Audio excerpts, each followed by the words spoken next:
Alors, j'espère que, comme moi, vous avez plaisir à être à cette édition qui me semble extrêmement agréable à tout point de vue. Et donc, je profite de cette dernière séance plénière pour remercier de nouveau collectivement tous les gens qui ont permis la tenue de ce colloque, le comité de programme qui a fait un travail pour constituer le programme et le comité d'organisation qui a fait en sorte que tout se déroule le mieux dans les meilleures conditions.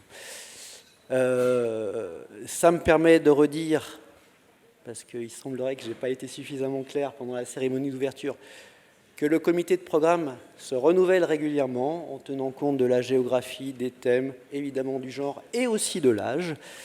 Et donc il est bien évident que pour respecter tous ces équilibres, toutes les bonnes volontés sont les bienvenues. Donc tous les gens qui ont envie de mettre du temps et de l'énergie au service de la communauté, parce que c'est bien de ça dont il s'agit quand on rentre au comité de programme, sont invités à se manifester auprès des présidents, de la présidente du comité de programme. J'en profite pour remercier Florence Tupin, qui sera la prochaine coprésidente du comité de programme, et donc à nous contacter pour faire partie du comité de programme. Je remercie encore beaucoup les organisateurs de Grenoble qui ont fait un formidable travail. J'en profite pour dire que le conseil d'administration a validé la candidature de Strasbourg pour 2025, et donc nous aurons plaisir à être accueillis par Vincent Mazet et Céline Mélier à Strasbourg en 2025. Bravo.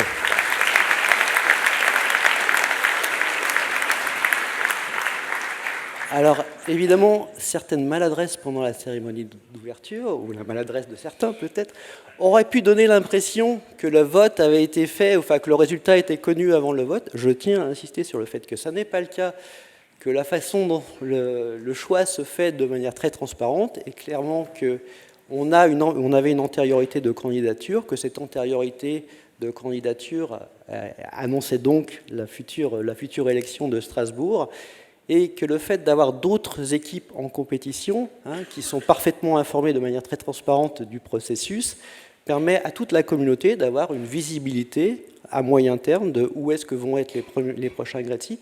Ça montre une super dynamique et un super enthousiasme des équipes d'organisation, et donc ça c'est un signe de bonne vitalité de notre communauté. Donc je remercie tous les gens qui ont été candidats pour organiser ou pour proposer l'organisation des prochains GRETI. Et comme je sens que Philippe s'impatiente, je vais donc présenter le prochain orateur, déjà le dernier orateur de cette édition. Philippe, bonjour Philippe. Bonjour. Alors présenter c'est toujours un exercice difficile, comme vous êtes en train de le voir en direct, donc je vais tenter quelque chose de personnel. Moi je trouve Philippe, une façon de te présenter, c'est de dire que, en tout cas pour moi, et de manière personnelle, donc, ta trajectoire professionnelle est un exemple qui est motivant et inspirant de travail à l'interdisciplinarité, de travail à l'interface des disciplines. Parce que tu es quelqu'un qui a fait une thèse en traitement du signal, ou même plus exactement en traitement d'image, avec un spécialiste de traitement d'image qui est une personnalité éminente de notre communauté, donc pur et dur méthodo. Et puis, d'ailleurs, je crois que tu as été... un de tes premiers papiers a été présenté à Grenoble dans un colloque GRETI. Ça permet de redire à tous que le colloque GRETI, c'est une formidable façon de rentrer dans la communauté pour les doctorants et pour les jeunes chercheurs. Et tu en es un exemple, comme beaucoup d'entre nous d'ailleurs.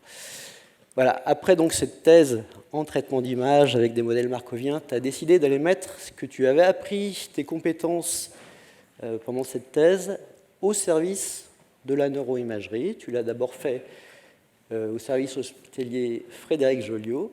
Et puis ensuite, quand tu as eu connaissance de l'ouverture ou de la création de Neurospin, tu as été parmi les premiers à rejoindre Neurospin.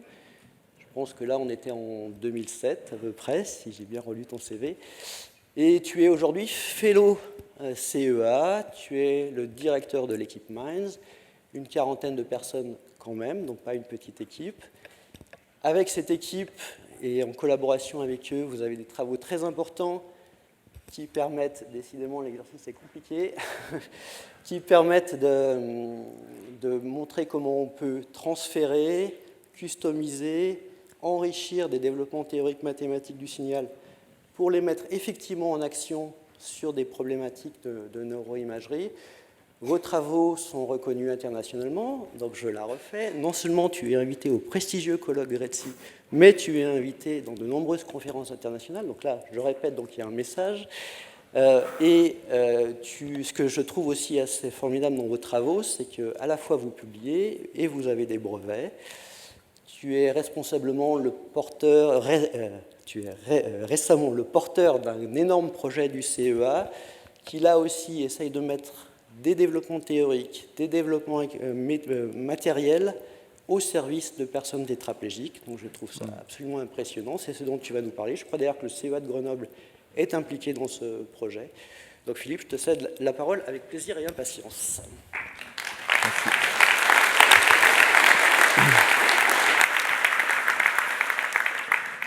Merci beaucoup Patrice pour cette introduction chaleureuse. Merci au comité de programme et au comité d'organisation de m'avoir invité à donner cette plénière aujourd'hui. J'adresse aussi mes remerciements sincères à mon ancien directeur de thèse, Jérôme Idier, sans qui aujourd'hui sans doute je ne serais pas là. C'est aussi grâce à lui que j'ai découvert le Gretzi en 1997, ici même. Et effectivement, aujourd'hui, mon objectif, ça va être de vous faire une synthèse de plus de 10 années de recherche en neuroimagerie, sur des développements notamment dans le contexte de l'imagerie accélérée. Donc j'ai intitulé ça « À la recherche de la perfection, l'imagerie cérébrale dans toute sa splendeur », de façon un peu provocatrice. Alors je travaille à Neurospin, qui est en fait un centre de neuroimagerie en champ intense, qui s'intéresse à l'étude du cerveau par l'image, depuis le petit animal jusqu'à l'homme, dans des conditions saines et pathologiques, donc au service des neurosciences cognitives et cliniques. On dispose en particulier d'IRM à ultra haut champ, alors au nombre de 6, 3 en préclinique et 3 chez l'homme en clinique. Quel est l'intérêt d'utiliser l'IRM à ultra haut champ? C'est en particulier d'abord, comme on le voit sur cette image, un gain en rapport le signal sur bruit, c'est-à-dire finalement moins de bruit superposé au contenu informationnel dans l'image, mais également un gain en contraste à bruit, comme vous pouvez le constater, avec un meilleur contraste d'intensité entre les différents tissus cérébraux qui sont représentés, par exemple ici, entre la matière grise et la matière blanche.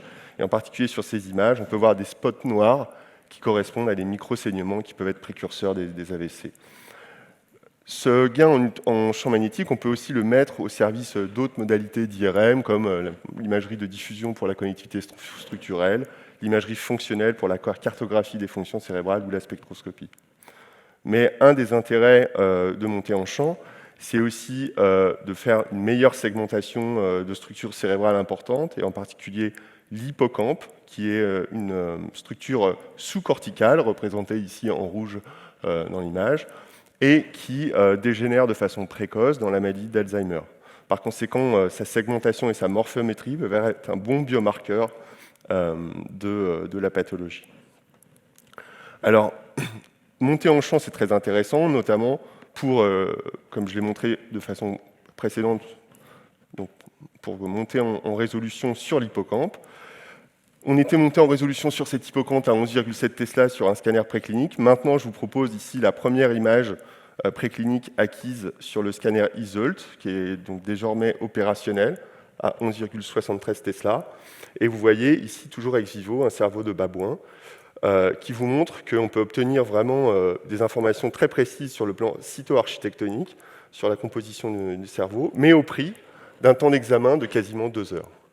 Alors cette problématique donc, de l'imagerie accélérée devient vraiment prégnante à très haut champ, notamment quand on veut monter à très haute résolution. Ça devient encore plus challenging donc, quand on s'intéresse à l'imagerie in vivo chez l'homme, puisque au-delà du problématique du temps d'acquisition, il y a aussi l'inconfort lié au patient. Vous savez que l'environnement IRM, si vous en avez déjà passé, c'est très bruyant. Et puis il y a les risques de mouvement, qui deviennent de plus en plus problématiques au fur et à mesure qu'on va monter en résolution. Donc ici, vous voyez une image in vivo acquise en 120 microns de résolution planaire et 600 en épaisseur de coupe, pour un temps d'acquisition de 50 minutes, donc qui ne couvre même pas l'ensemble du cerveau. C'est donc finalement impossible d'accéder à ce type d'imagerie en conditions cliniques, et c'est pour ça qu'on cherche à développer des stratégies qui vont permettre de réduire le temps d'acquisition. On pourrait alternativement chercher à augmenter la résolution pour un temps donné, mais ce n'est pas vraiment cette voie-là qu'on explore actuellement. Donc, pour que vous puissiez comprendre finement les développements méthodologiques qu'on a développés depuis une dizaine d'années, et parce que c'est une communauté de traitement de signal qui n'a pas nécessairement de formation en IRM, j'ai décidé de relever le défi de vous faire un petit cours d'IRM en 6 minutes. Donc, comme vous ne le savez peut-être pas, donc quels sont les types de signaux qu'on acquiert en IRM? Alors, on s'intéresse en fait en première approximation, l'imagerie du cerveau comme de tout tissu, ce sont des cartes de densité d'eau, en tout cas quand on fait de l'imagerie du proton. Donc on s'intéresse à la densité des molécules H2O, et en particulier, ce qui est intéressant, c'est qu'au sein de ces molécules, on a le noyau d'hydrogène qui possède un moment magnétique non nul, et donc sonder les tissus dans le cerveau, ça va consister à essayer d'estimer ce moment magnétique global sur l'ensemble des tissus. Malheureusement, dans l'espace ambiant dans lequel nous sommes, tous ces moments magnétiques, qui sont représentés par des petits aimants, des petits spins, sont orientés de façon aléatoire. Par conséquent, la magnétisation, l'aimantation résultante est nulle. On utilise donc un champ magnétique B0 pour aligner tous ces spins et les faire précesser, les faire tourner à une certaine fréquence, qui est donnée par la fréquence de l'Armor, et qui dépend proportionnellement de l'intensité du champ magnétique B0, donc 1,5, 3 Tesla, 7 Tesla, et du rapport gyromagnétique qui est spécifique de l'atome auquel on s'intéresse. Donc ici, je vous ai noté le rapport pour le proton de l'hydrogène. Une fois qu'on a fait ça, on est capable finalement de créer une aimantation globale qui va s'aligner dans la direction du champ. Alors c'est très bien, sauf qu'elle est indiscriminante, on ne peut pas la discriminer du champ bas zéro, on ne peut pas la mesurer directement. Pour cette raison, on va appliquer une impulsion radiofréquence, donc un champ radiofréquence, pour la faire dévier de sa position d'équilibre. Ce champ radiofréquence, on va le faire osciller à la même fréquence que la fréquence de rotation des spins, donc oméga 0, pour créer ce phénomène de résonance magnétique nucléaire. Ainsi, on va faire basculer l'aimantation dans le plan transverse, comme vous pouvez le constater ici, et ce qu'on va chercher à mesurer, c'est le retour à la position d'équilibre. C'est finalement ça qu'on va mesurer en IRM. Donc vous avez ici une autre visualisation sur le plan XY, le plan transverse, orthogonal à la direction du champ. Et on va venir écouter sur une antenne de réception, représentée ici, le signal recueilli qui est modulé par la porteuse de l'impulsion radiofréquence. On va démoduler cette porteuse et on va obtenir un signal typiquement exponentiel décroissant. Ici, ρ désigne la densité de l'objet. J'ai mis par abus de langage virgulé parce qu'en fait, il y a une pondération qui est séparable des dimensions spatiales qui vient des paramètres de la séquence. Et là, je cache cette partie-là pour ne pas vous embrouiller. Alors, c'est bien joli tout ça, mais ça nous dit pas comment on va créer une image. Donc ici, ce qu'on voit, c'est simplement que si on fait tourner tous les spins de l'objet à la même fréquence, on obtient un signal macroscopique, mais on ne permet pas de créer une image de localiser. Qu'est-ce qui nous manque donc comme ingrédient pour pouvoir localiser spatialement et de façon différentielle les spins de différentes parties du cerveau ou de l'organe d'intérêt? Il nous manque l'application de gradients de champ magnétique qui sont en fait qui sont des inserts dans le tube de l'aimant, dont vous avez la représentation ici sur les 3 axes, X, Y et Z, et qui vont servir à s'additionner au champ principal B0. Donc on va ajouter de façon linéaire ces gradients et les faire varier en fonction du temps, de façon à faire évoluer la pulsation, donc la fréquence de rotation des spins, comme une fonction de la position spatiale. Et ainsi, comme vous pouvez le constater sur l'image, les mouvements de précession vont se différencier les uns les autres parce qu'ils vont tourner à des vitesses différentes et avec des phases différentes. En intégrant sur la dimension temporelle, j'obtiens donc un signal, une phase ici, qui a la composante de porteuse, et puis cette composante qui m'intéresse, qui représente finalement la localisation spatiale du signal IRM. Ainsi, le signal finalement mesuré sur l'antenne de réception va s'écrire comme cette intégrale de la densité de l'objet, donc ρxyz pondéré par un terme exponentiel, et puis fois cette intégrale liée au gradient qui ont été actionnés pendant une période, une fenêtre temporelle petit t. Alors ici, on convoque notre ami Joseph Fourier, puisqu'on reconnaît effectivement que si on pose KL de t comme étant cette intégrale pour petit l étant x, y ou z, eh ben, on en déduit qu'en fait le signal mesuré n'est rien d'autre que la transformée de Fourier de l'objet, de la densité de l'objet qu'on cherche à estimer, encore une fois pondérée par une constante de temps. Donc finalement, ce qu'on fait en IRM, c'est qu'on mesure un signal qui n'est rien d'autre que la transformée Fourier spatiale de l'objet qu'on cherche à mesurer. C'est ce qui est représenté ici sur les courbes à gauche.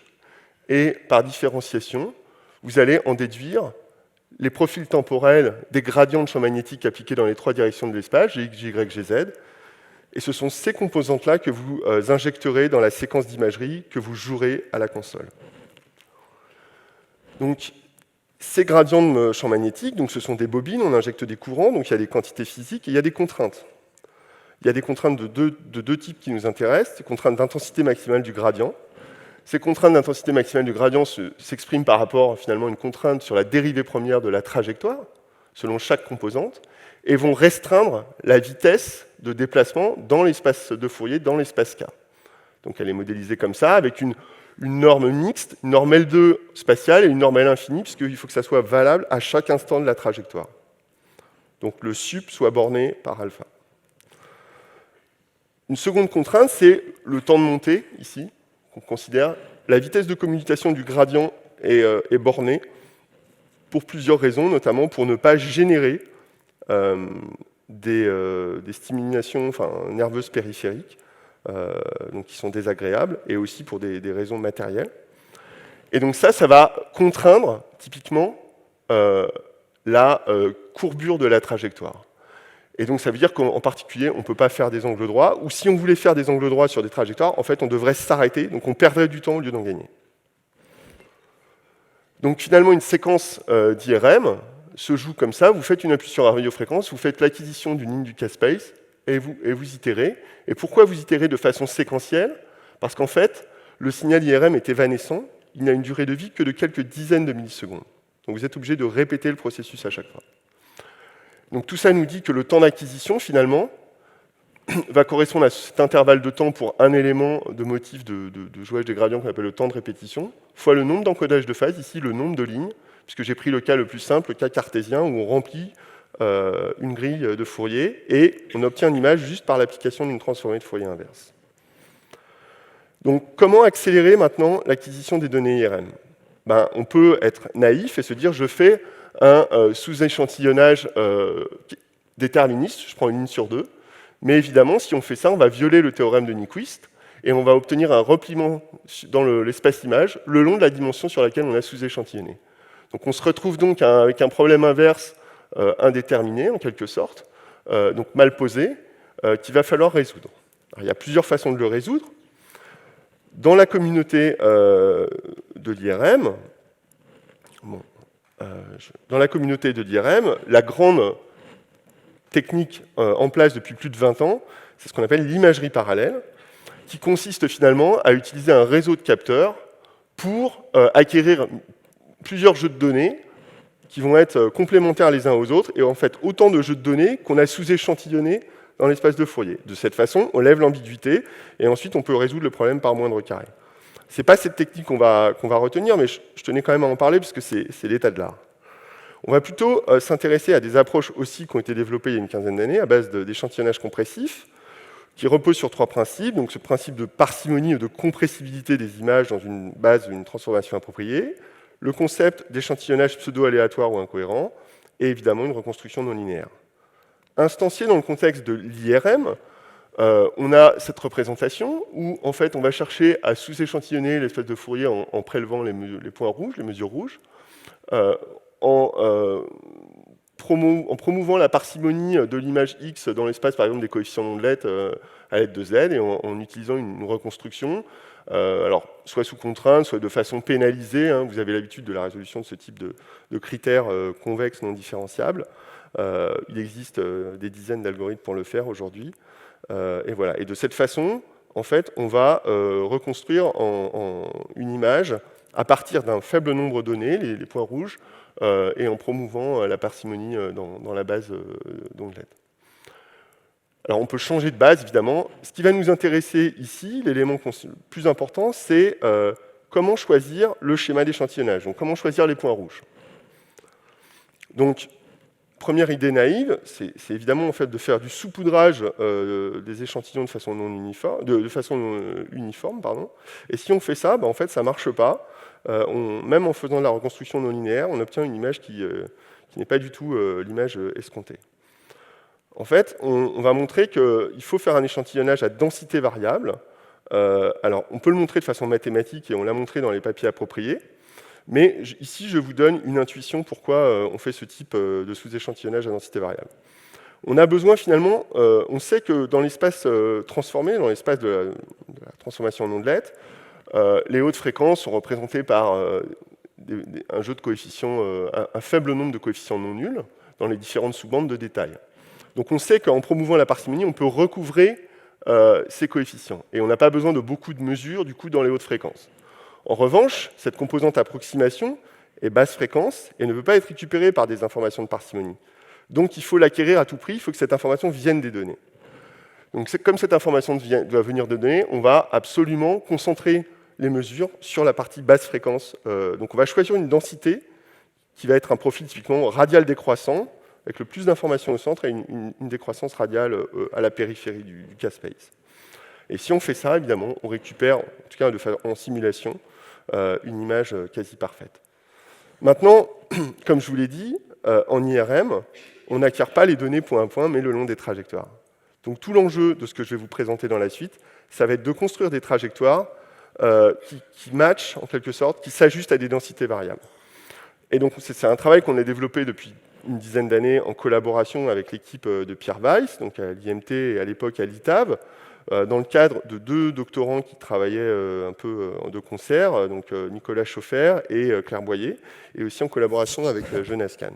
Donc la partie théorique a été générée à cette époque, et ensuite on a passé du temps, des années dirais-je, à faire l'implémentation sur les scanners. Et aujourd'hui, je vous présente un peu la synthèse de ces 10 années de travail. Donc, on sait qu'on peut, a priori, en quittant la grille cartésienne, construire des schémas d'échantillonnage même analytiques non cartésiens en IRM. On a des exemples, schéma radial ou schéma même spiral. En revanche, si on cherche à s'ajuster à une densité d'échantillonnage fixée, qui peut être paramétrée d'ailleurs par 2 paramètres, un décrivant le niveau du plateau sur les basses fréquences et l'autre la vitesse de décroissance, et ben, ces schémas classiques peuvent ne pas respecter les contraintes dont j'ai parlé précédemment sur la vitesse et la courbure, et donc finalement ne pas matcher exactement la densité qu'on s'est fixée. Donc ce ne sont pas forcément les meilleurs candidats. Donc ce qu'on a développé donc, dans l'algorithme Sparkling, qui veut dire Spreading Projection Algorithm for High-Speed K-Space Sampling, donc un algorithme de projection et d'étalement des points dans le K-Space pour un échantillonnage rapide, c'est à la fois d'être capable de s'ajuster, de fitter une densité d'échantillonnage cible, mais également de respecter les contraintes du scanner de l'IRM, et même d'autres contraintes que je passe un peu sous silence. Alors, en fait, ça résoudre un problème d'optimisation où le K qu'on va chercher à estimer, c'est l'ensemble des positions dans le K-space. On va voir que ça peut être en 2D si on fait de l'imagerie coupe à coupe, ou en 3D si on fait de l'imagerie volumique. Et en fait, on va chercher à minimiser cette fonction de coût, qui s'écrit comme la différence de 2 fonctions convexes, un terme d'attraction, qui lui va avoir pour objectif, en fait, d'ajuster les positions des points K que l'on cherche au poids de la densité pi. Donc en fait, il s'agit ici d'une convolution en espace continu. Donc en pratique, évidemment, on approxime, avec un noyau H, typiquement, qu'on prendra une approximation C1 de la norme L2, donc par exemple une fonction hyperbolique, pour qu'elle soit gradient Lipschitz. Et donc ce terme-là va chercher à concentrer les points là où il y a de l'information sur la densité. Ce terme-là, à l'inverse, va chercher à faire en sorte qu'on réalise malgré tout, on doit couvrir l'ensemble de l'espace de Fourier, on évite les configurations où il y a des clusters de points et des trous à l'endroit. Ça, c'est délétère. Donc, en fait, ce terme de répulsion va chercher à faire de l'échantillonnage localement uniforme. Et puis, on va travailler sous contrainte. On a cet argument, mais c'est un problème sous contrainte, puisqu'on doit vérifier les contraintes sur la trajectoire. Donc ici, je suis passé de grands K à de petits K, parce que les contraintes s'instancient sur chacune des éléments de la trajectoire, ici. Donc chaque shot, on dit dans notre jargon, dont un exemple est représenté en rouge ici. Donc on doit projeter chacune des trajectoires sur les contraintes. Et donc en fait, comme le critère est différentiable, on va pouvoir mettre en place un algorithme de gradient projeté, de descente, en calculant les gradients des deux termes, et ensuite en alternant la descente de gradient avec la projection. Cet algorithme de projection, c'est pas explicite, hein, c'est un sous-algorithme en soi, itératif, et ça nous a demandé du travail pour mettre ça au point, mais ça fonctionne. Et vous avez une illustration ici du fonctionnement de l'étape de gradient, puis de l'étape de projection. Vous voyez ici qu'il y a des angles droits, des points de non-différenciabilité dans la courbe estimée, et quand on projette sur les contraintes, on récupère de la régularité. Donc, cet algorithme, vous avez une illustration ici en 2D de ce que donnent les trajectoires sparkling en partant d'une initialisation radiale. Donc, on spécifie au préalable le nombre de particules, le nombre de points dans le schéma, donc le facteur de sous-échantillonnage. Et évidemment, ici, on a exactement le même nombre de points qu'au démarrage sur l'initialisation. Donc, ça a été salué par la communauté de l'IRM, par un prix pour mon ancienne étudiante Carole Lazarus.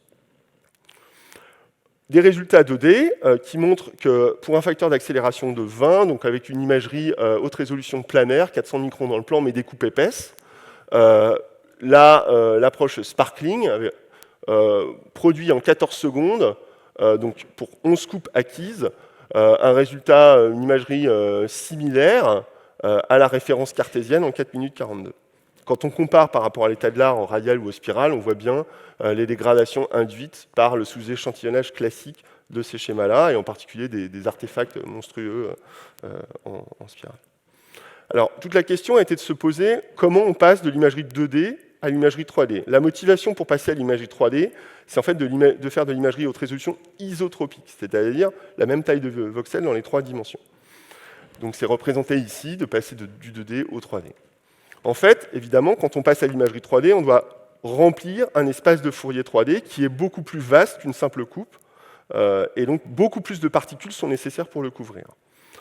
Et donc, en fait, quand on analyse un peu la complexité de la méthode, on se rend compte que, concernant le terme d'attraction, c'est linéaire, en fait. La complexité est linéaire en nombre de particules, et notamment quand on calculera le gradient. En revanche, pour le terme de répulsion, ça va être quadratique. Et donc, ça va complètement exploser.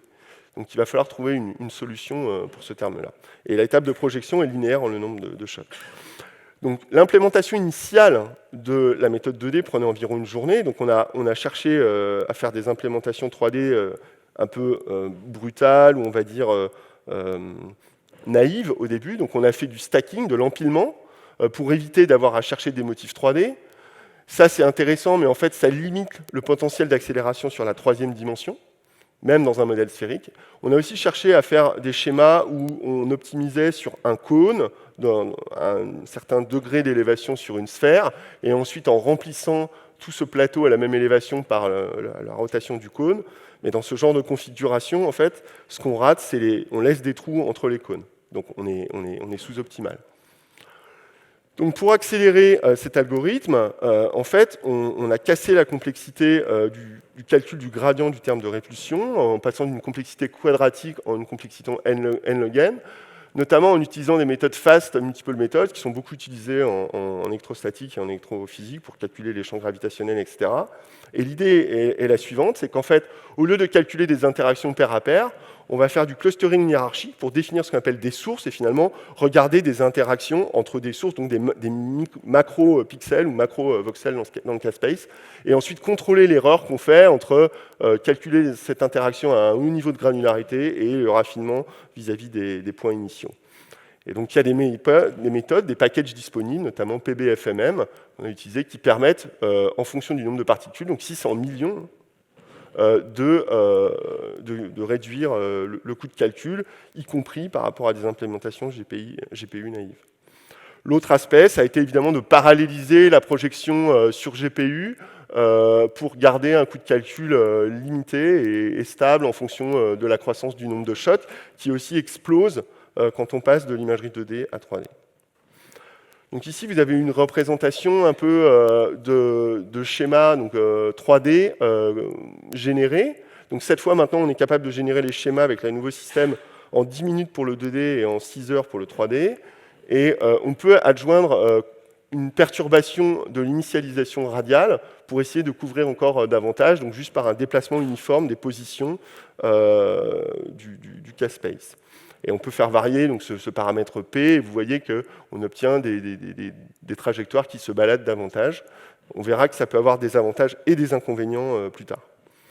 Donc ici, vous avez une comparaison des fonctions d'étalement de points, donc en quelque sorte la réponse impulsionnelle de l'instrument, qui se calcule juste par un adjoint de l'opérateur de Fourier non uniforme sur le schéma d'acquisition. Et ce qui est intéressant d'observer, c'est qu'avec un schéma 3D complet, on a perdu cette incertitude qui était liée à la direction d'empilement dans le schéma stacké. On a quelque chose de beaucoup plus résolu dans les trois directions. Et ça se traduit évidemment par un pic beaucoup plus élevé, donc ici en bleu, par rapport à... On a moins de lobes secondaires que sur la courbe rouge. Donc on a fait des manips, on a réellement implémenté ces séquences dans le contexte de l'imagerie pondérée en T2 étoiles. Et là, ici, vous avez une comparaison donc, sur des données réelles produites avec ces schémas d'acquisition par rapport à la référence cartésienne. Donc pour un facteur d'accélération de 10, donc, la référence cartésienne est déjà accélérée par des techniques conventionnelles d'un facteur 4 par rapport à une imagerie non accélérée. Et donc on passe de 15 minutes à un peu moins de 5 minutes. Et vous voyez ici le bénéfice sur les zooms de l'imagerie full 3D par rapport à l'imagerie stackée où on perd énormément d'informations sur les détails.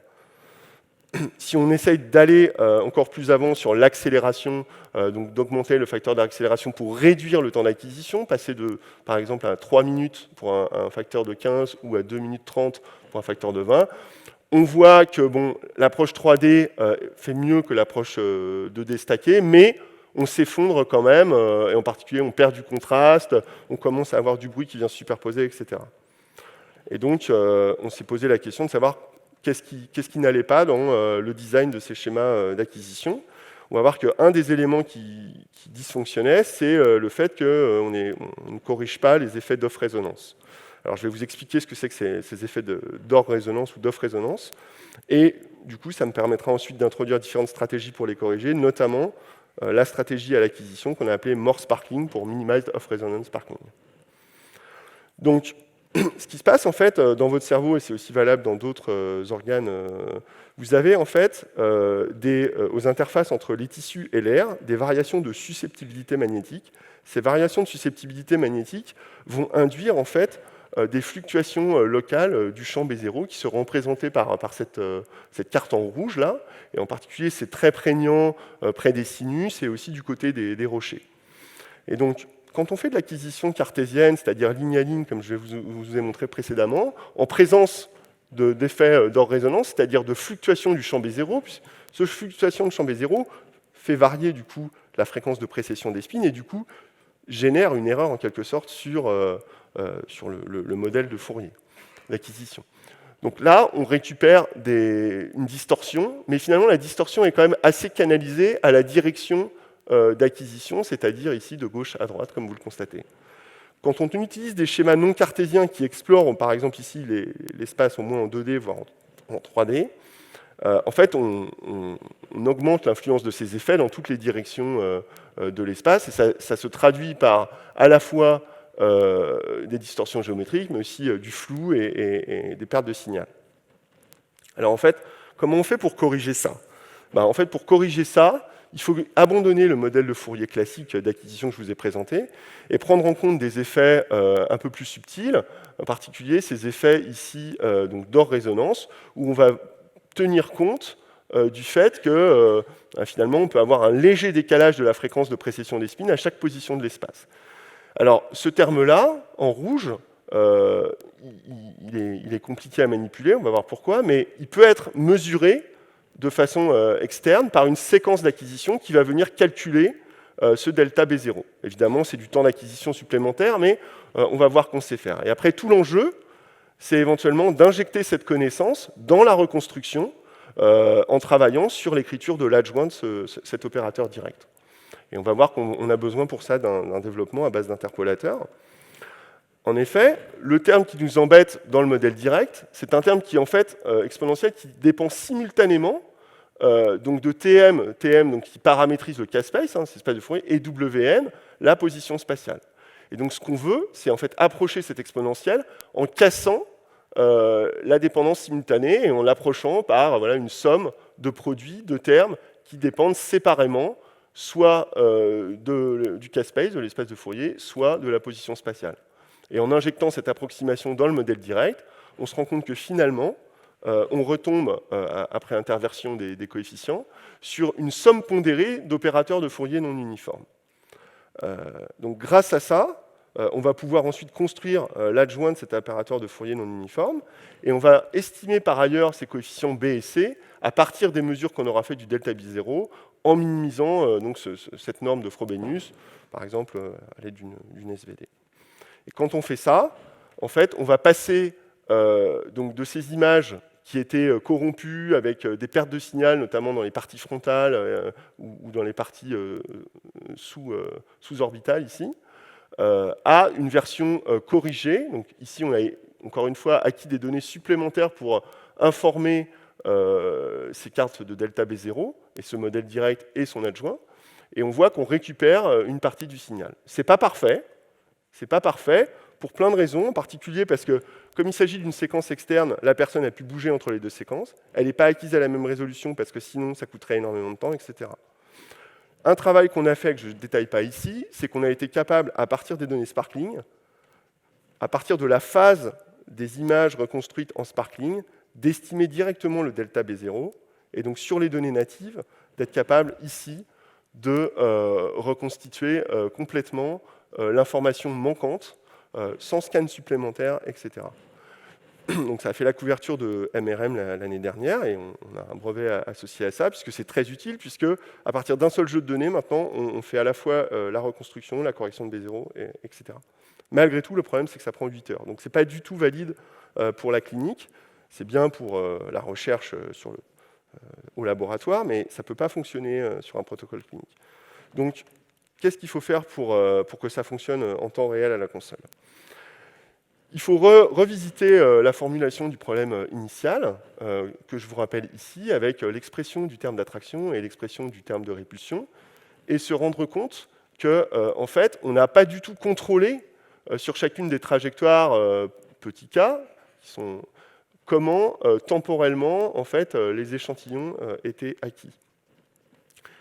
Et en particulier, il y a un aspect important, c'est que donc ici, vous avez le signal de relaxation transverse qu'on mesure, donc une pondération T2, et puis un effet T2 étoile qui fait que le signal décroît plus vite qu'attendu à cause d'une homogénéité locale du B0.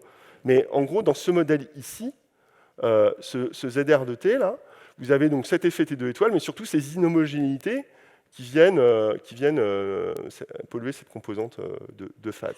Et donc, ce qu'on voudrait prendre en compte, c'est ces effets-là dans la conception directement des trajectoires, donc directement à l'acquisition.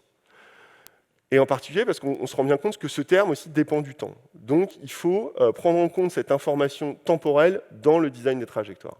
Donc, on va voir comment on fait ça. Ce qu'on va vouloir modéliser et éviter, en fait, c'est finalement des configurations où on a des points qui sont acquis de façon très proche dans l'espace de Fourier, mais qui correspondent à des instants du signal qui sont très différents, pour éviter de mélanger, en fait, quelque part des choux et des carottes, ou du bruit et du signal. Donc vous avez les configurations typiquement de trajectoire sparkling que je vous ai montré tout à l'heure, et en fait, on va essayer de les transformer, et pour ça, en fait, on va modéliser, on va venir modifier le terme de répulsion, ici, en prenant en compte, en mettant une pondération qui dépend des instants d'acquisition, donc Tn et Tm, respectivement des points Kn et Km. Et faisant ça, avec un petit paramètre taux, une sorte d'hyperparamètre en quelque sorte, qui va contrôler le poids qu'on accorde à cette pondération, et en normalisant par le nombre de particules. Donc si ce terme est beaucoup plus grand que 1, il est beaucoup plus grand que 1 quand les deux instants sont très différents, donc il va apporter une forte pondération, et donc il va repousser Kn et Km à des positions éloignées les uns des autres. Si c'est égal à 1, il va se comporter comme précédemment, et tout va bien. Ça veut dire que les points sont acquis de façon homogène par rapport au signal. Voilà. Et donc on va transformer ce schéma initial, sparkling, en ce schéma modifié avec ce terme de répulsion qu'on appelle Morse sparkling. Sur une représentation des coupes en 3D, vous avez l'initialisation à gauche, et la transformation à droite, avec un code couleur qui vous encode le début de la trajectoire et la fin de la trajectoire. En pratique, sur des résultats, donc là encore, ce sont des acquisitions in vivo sur volontaire sain, donc ici faites à 3 Tesla.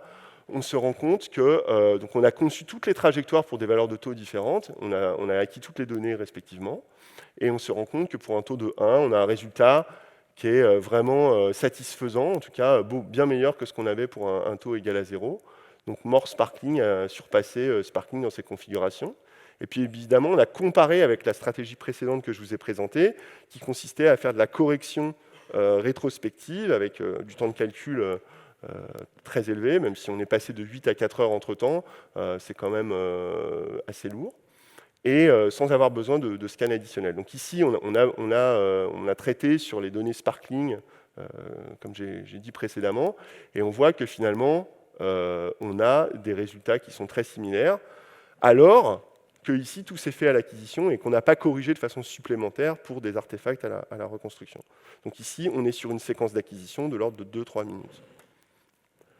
Donc évidemment, là, je vous ai présenté des applications en imagerie anatomique. Ça a été une grosse partie de nos développements. Mais récemment, on a aussi poussé les développements pour l'imagerie métabolique, en particulier l'imagerie du sodium, donc ce qu'on appelle l'imagerie hétéronucléaire, pour d'autres noyaux que l'imagerie du proton, qui sont intéressantes notamment dans le diagnostic des pathologies neurodégénératives, puisque votre métabolisme se transforme avant la structure de votre cerveau. Et également pour l'imagerie fonctionnelle, en faisant des schémas d'abord dédiés à des temps d'acquisition très courts, de l'ordre de 2 secondes, et puis là on est en train de les faire évoluer aussi en 4D.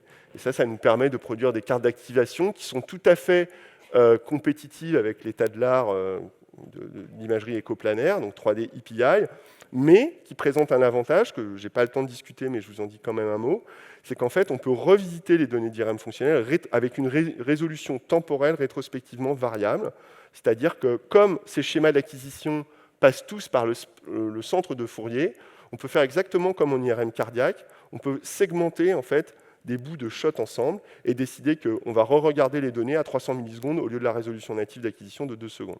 Donc ça, c'est un avantage extraordinaire, notamment pour les études des données de resting state et pour débarrasser ces données des artefacts physiologiques sans faire le moins pré-traitement.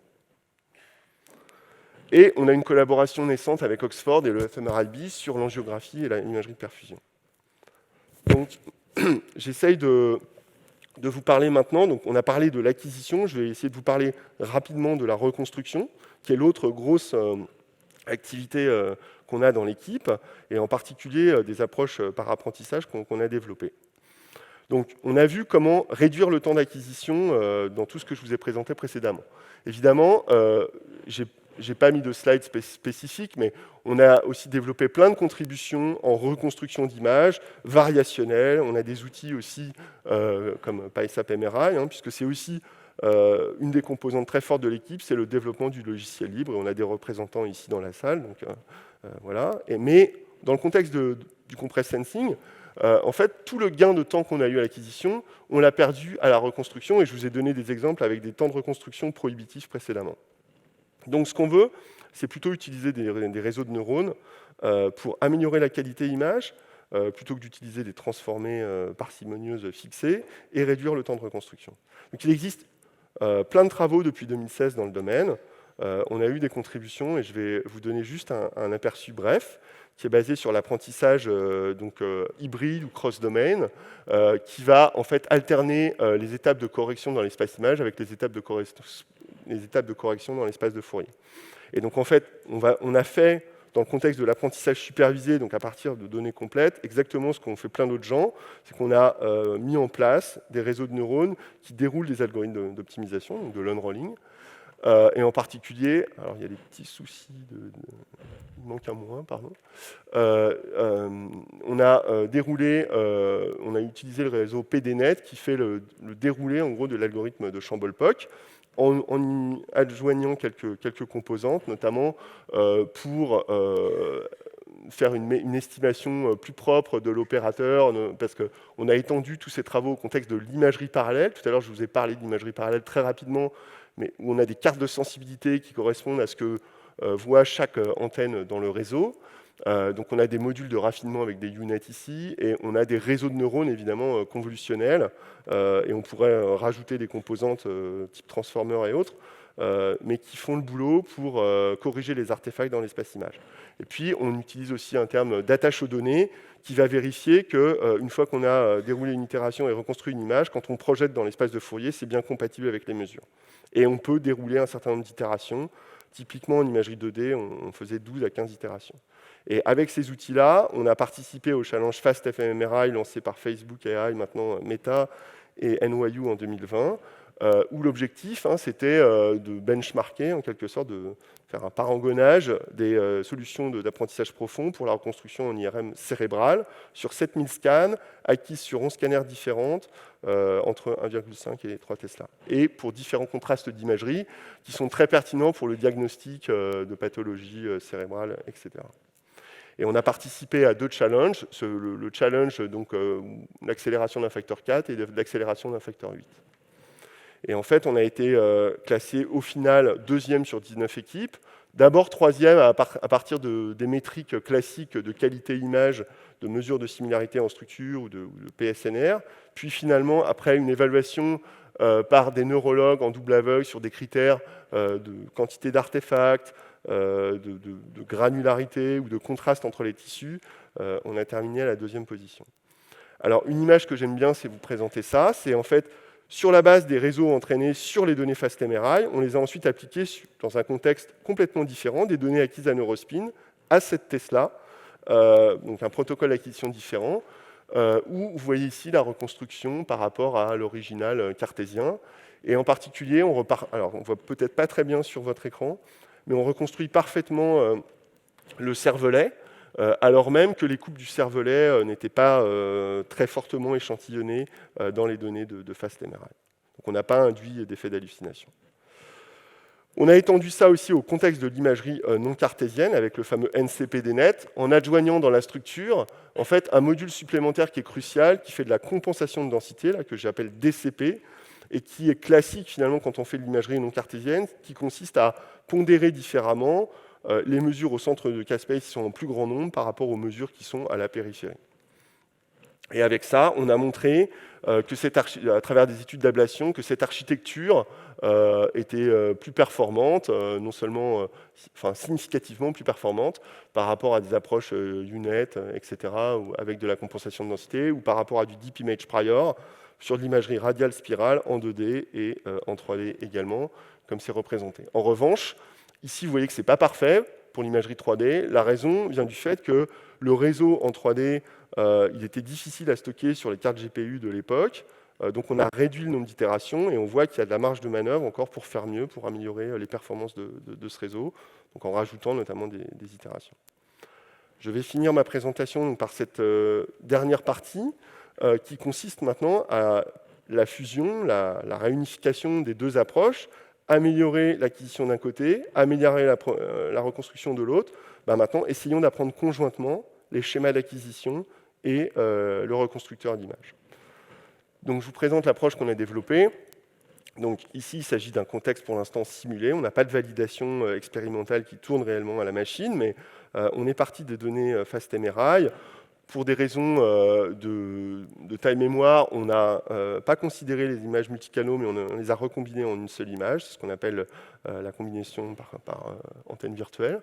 Et puis, on a conçu un modèle d'acquisition, c'est-à-dire qu'on a simulé une trajectoire de départ, appliqué la transformée de Fourier, donc récupérer les échantillons de Fourier sur ce schéma correspondant à ces images.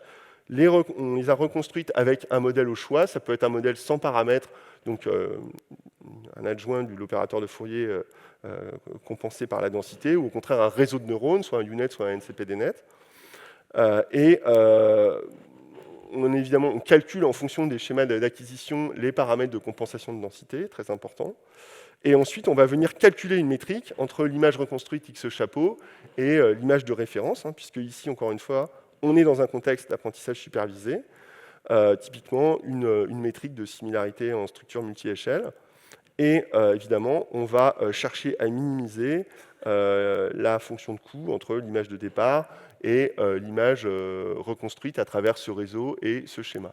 Ici, évidemment, il s'agit d'un problème d'optimisation conjoint vis-à-vis des positions dans le K-space des trajectoires K, des paramètres du réseau θ, et on va voir que c'est un problème d'optimisation sous contrainte à nouveau, puisqu'on va porter les outils de sparking dans le framework de l'apprentissage profond. Et en effet, puisqu'une fois que vous avez fait votre stochastic gradient descent, vous pouvez retomber sur une configuration de trajectoire qui n'est pas compatible avec les contraintes de l'IRM sur les gradients, et donc vous devez implémenter le projecteur à ce niveau-là pour à nouveau être sûr que vous pourrez jouer les contraintes dans l'IRM. Et donc c'est pour ça qu'il y a cet opérateur de projection qui s'est transporté dans ce contexte stochastique. Et voilà, et vous obtenez une trajectoire compatible. Alors, du point de vue technique, il y a des petites subtilités. Vous savez très bien qu'on utilise la chain rule pour dériver les gradients. Et effectivement, quand on doit s'intéresser au calcul du gradient de la transformée de Fourier discrète, c'est quelque chose de coûteux numériquement, c'est quadratique. Et donc, il existe des approximations. Et typiquement, on utilise de l'autodifférenciation de l'opérateur non uniforme de Fourier. Ça nous permet de passer en n log n. Mais ces opérateurs, ils ont certains défauts. Ils sont imprécis, en tout cas.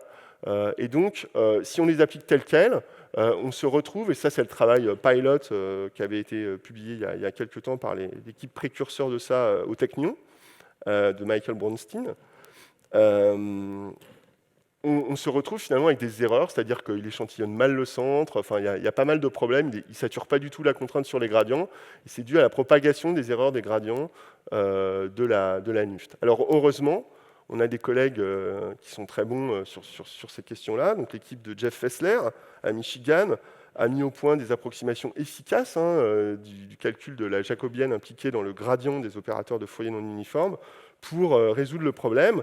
Et ils ont proposé l'approche Bjork qui échantillonne correctement le centre, mais de façon contrainte pour minimiser le nombre de paramètres à optimiser, puisqu'ils ont considéré une paramétrisation B-spline des courbes. Et puis, on va voir que ces deux travaux, au lieu de modéliser les contraintes sur les systèmes de gradient de champ magnétique par des pénalités, et ça peut avoir un défaut, comme je vais vous le présenter maintenant. Alors, en effet, pour être sûr que vos trajectoires satisfont ces contraintes de vitesse et d'accélération qui sont à nouveau représentées ici en haut à droite, en général, vous adjoignez dans la fonction de coût à minimiser un terme supplémentaire qui dépend justement de ces contraintes et qui est exprimé ici avec des hyperparamètres et évidemment des softmax. Et donc, il faut régler ces hyperparamètres et puis en plus, vous n'êtes pas sûr qu'à la fin, réellement, les trajectoires vont satisfaire ces contraintes, donc ça peut être un peu compliqué. Et donc nous, à l'inverse, on a une approche différenciée qui consiste à projeter avec le projecteur sur les contraintes la solution obtenue par descente de gradient. Et donc c'est quelque chose qu'on a transporté du framework Sparking dans ce framework-là, qu'on appelle Projector. Et donc en termes de résultats, on a fait une comparaison la plus équitable possible, c'est-à-dire qu'on a considéré exactement, on a entraîné le même modèle de reconstruction, le NCPDNet, pour les trois types d'approches, Pilot, Bjork et Projector. Et on les a entraînés donc, notamment sur des données fast MRI cérébrales, dans un contexte de facteur d'accélération de 20, d'imagerie pondérée en T1 et en T2. Et vous voyez ici les résultats en PSNR et SSIM et PSNR, où on montre que Projecteur surpasse Pilote, c'est assez clair sur les cartes de résidus, et également une approche intermédiaire qu'on avait développée, une approche sparkling où on apprenait la densité. En effet, un des éléments, une des faiblesses fondamentales de sparkling, c'est qu'il faut choisir la densité instrumentale au départ, et donc il y a une espèce de choix de calibration essai-erreur qui s'opère.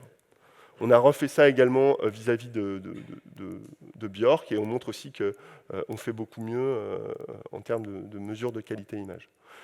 Plus intéressant, quand on compare la version pénalisation versus projection, donc ici je vous présente des résultats où donc, les approches projetées, les approches pénalisées ont été calculées soit avec des hyperparamètres lambda de 10-4 ou de 10-3. On voit que ça fait basculer d'une configuration où on est non admissible vis-à-vis des contraintes sur les gradients de champ magnétique à une configuration admissible, et puis une initialisation et l'approche projecteur.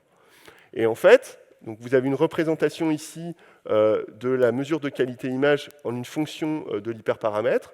Vous voyez ici que quand on passe sous le seuil, on devient admissible. Donc on devient admissible vis-à-vis des deux contraintes seulement à 10-3, et ça se paye entre les approches pénalisées par un coût de 3,7 dB par rapport à notre approche ici en noir projector, ou de 0,07 en SSIM. Du point de vue de la qualité image, on a aussi comparé cette nouvelle approche à Sparkling, et on observe un gain significatif assez flagrant vis-à-vis du PSNR et de la SSIM.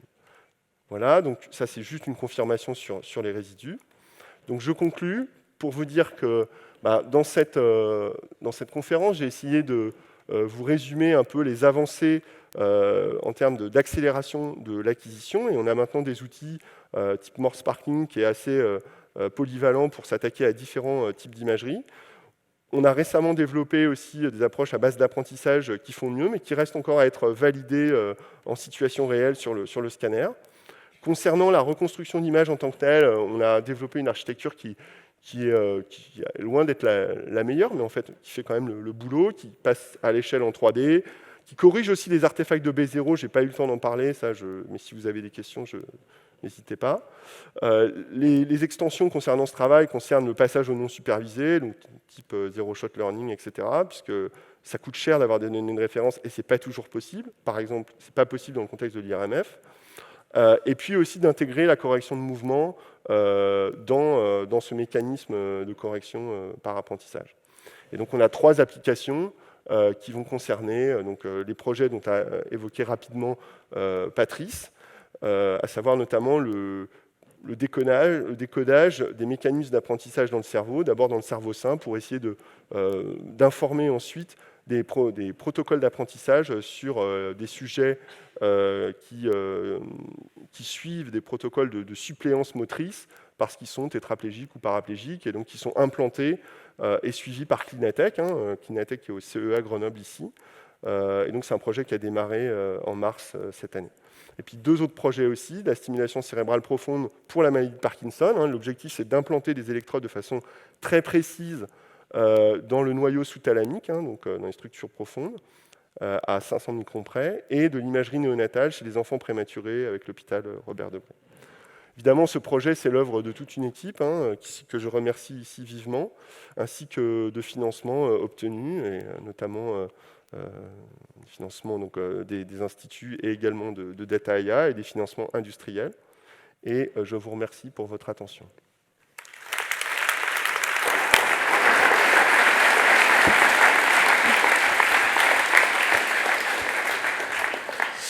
Merci beaucoup Philippe pour cet exposé qui a commencé très pédagogique et qui a fini en nous en mettant plein le cerveau, si je peux me permettre. Des questions? Alors, je ne sais pas si vos cerveaux seront anesthésiés. Nelly? Je ne vois pas, mais pardon. Merci beaucoup pour cet exposé. Alors, moi, j'adore ce travail avec on commence par du compress sensing, avec toute la théorie qui va bien, et puis après l'implémentation. Enfin, moi, je suis vraiment très impressionnée.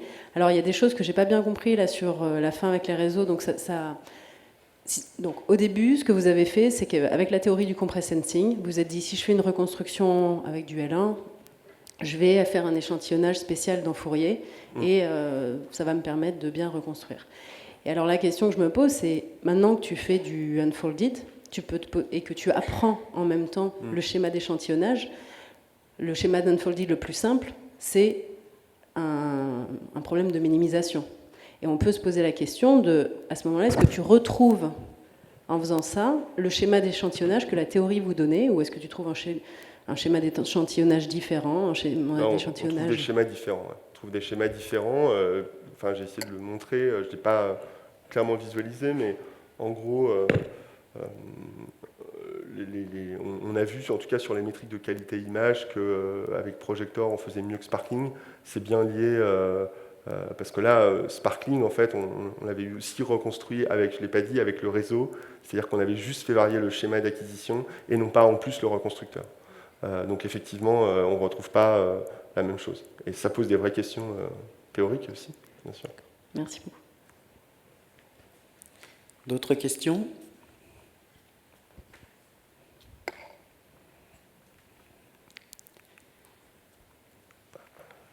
Bon, alors pour donner le temps à tout le monde de réfléchir, je vais en poser une qui n'est pas aussi technique que celle de Nelly.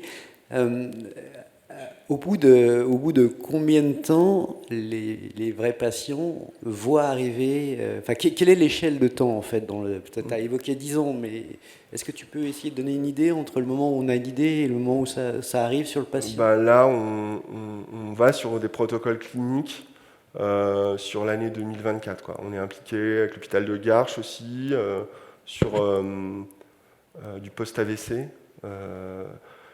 Voilà, donc on va voir des patients là à partir, je dirais, de décembre-janvier, quoi. On a aussi la collaboration que j'ai pas mentionnée avec le CHU de Poitiers, puisque le Poitiers a été le premier centre en France à avoir un 7T clinique Siemens. Et en fait, ils ont accès aux patients très facilement, puisqu'ils sont centres de recrutement, notamment des patients Alzheimer. Et donc c'est chez ces patients-là qu'on a pu tester les protocoles en sodium, notamment. Après, ce n'est pas encore un outil de diagnostic clinique. C'est ça qu'il faut bien comprendre, c'est qu'on est capable d'acquérir des données, de faire de l'imagerie et de les donner aux neuroradiologues.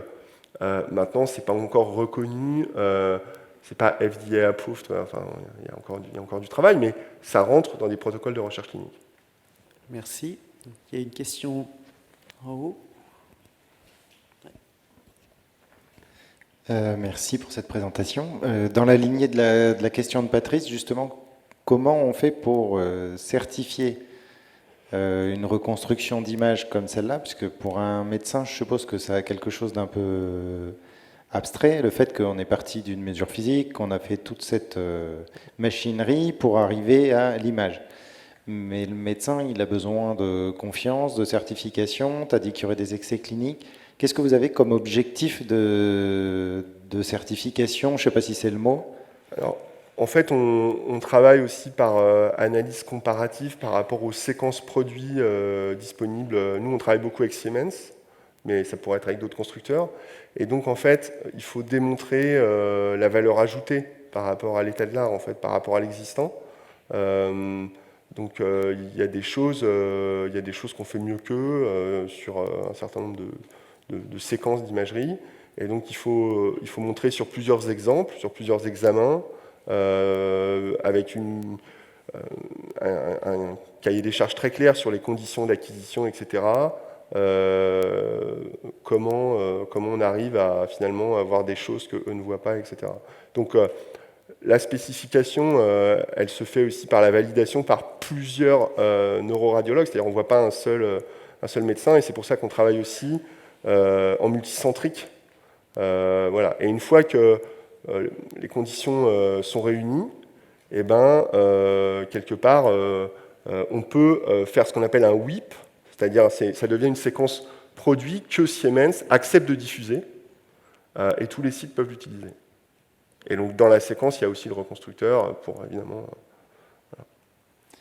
Juste pour compléter ma question en bref, est-ce qu'il y a un aspect statistique d'analyse d'erreurs, de quantification des incertitudes? C'était un petit peu ça aussi en dehors de la partie expérimentale. Alors là, on l'a pas encore fait parce que on était sur des acquisitions essentiellement sur volontaires sains, mais effectivement après il y a un aspect cohorte en quelque sorte pour la validation.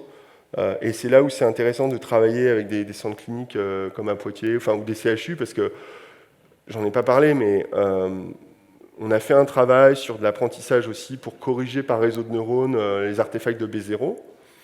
Et en fait, on a collecté en 4 mois des jeux de données sur 125 patients, quoi. Et en fait, juste en une vacation d'une demi-journée par semaine, on faisait 6 à 10 patients, quoi.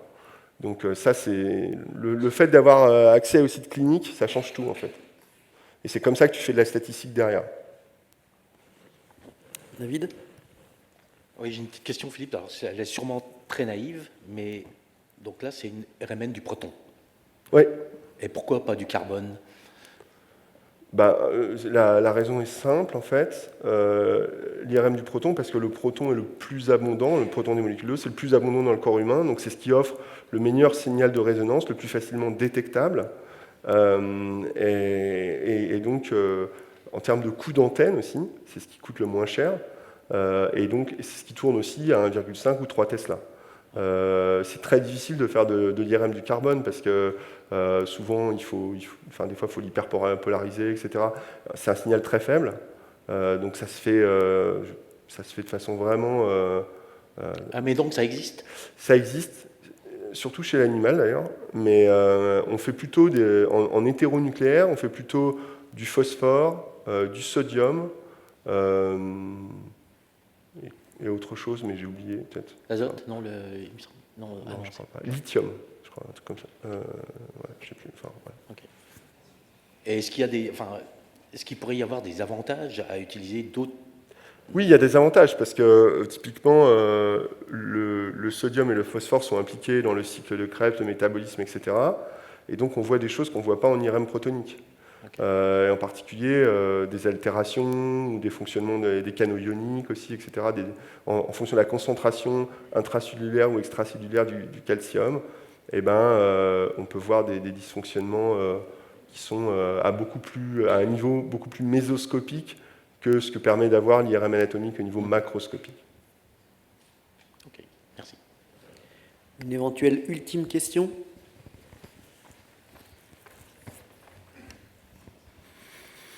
Merci beaucoup pour l'exposé. En fait, je me demandais, dans la session d'histoire de la discipline, Christian Wolff nous a montré qu'une intelligence artificielle était capable d'inventer des choses, certes très réalistes, mais néanmoins complètement fictives. Et je me demandais là, quand la reconstruction elle est apprise, comment on s'assure que c'est bien la réalité physique, anatomique du patient qui a été mise et pas celle de quelqu'un d'autre dans la base d'apprentissage qui lui ressemblait?